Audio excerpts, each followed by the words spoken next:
Here's an oddity. Bimini Run is the first and only game published by a company called Nuvision.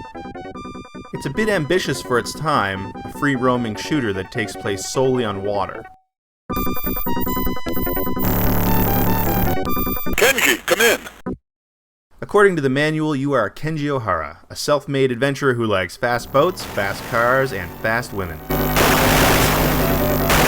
The evil Dr. Orca has kidnapped your sister, Kim, and it's up to you to fire up your cigarette boat and go all Miami Vice on him and his henchmen before he can, I don't know, take over the world or something. The game is really missing a Miami Vice license.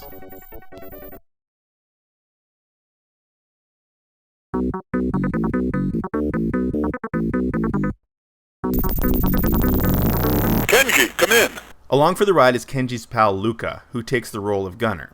This is actually one of the cool bits about Bimini Run. In single-player mode, you control both the navigation and the shooting. In two-player mode, player 1 drives while player 2 handles the weapons, which have a bit more versatility thanks to the fact that player 2 can actually aim the gun.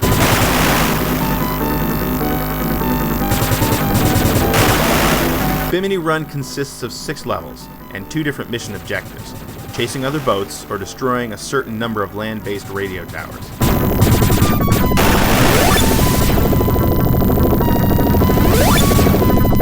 All the while, you'll fight off Dr. Orca's henchmen on sea and in the air using different types of weapons found on your boat.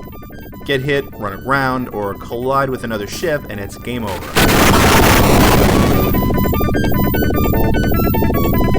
Oh, and you have to watch your fuel consumption as well.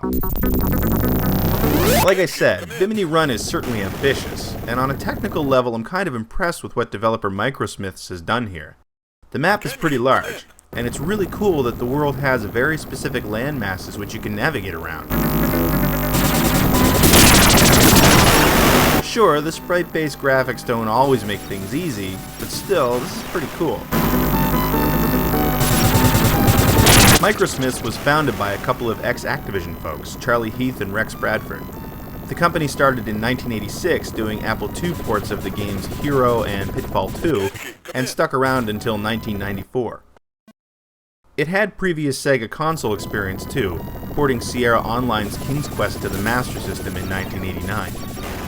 A lot of the folks involved in Microsmiths stuck around the industry for a long time, working at places like Looking Glass, Papyrus, Electronic Arts, and Harmonix.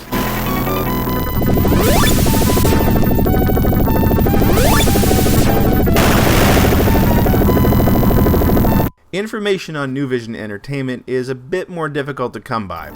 It was founded using some venture funding by a couple of ex-Parker Brothers people. According to Charlie Heath in a 2008 interview with the Game Developer Research Institute, Microsmiths was contracted with Nuvision to release at least 2 more games, Beanball Benny and Swamp Thing, both of which have seen beta versions leaked in recent years.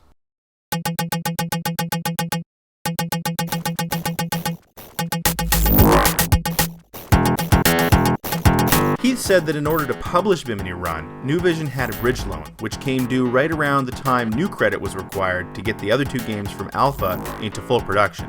And due to the credit crunch of 1990, it was not able to secure funding.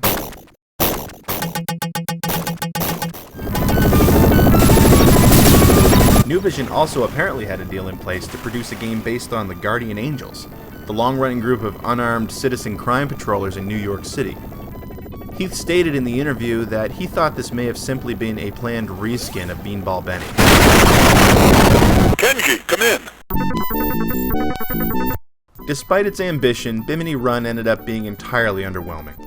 It might have been a decent technical showcase for the early years of the Genesis, but the game is extremely repetitive and ultimately boring.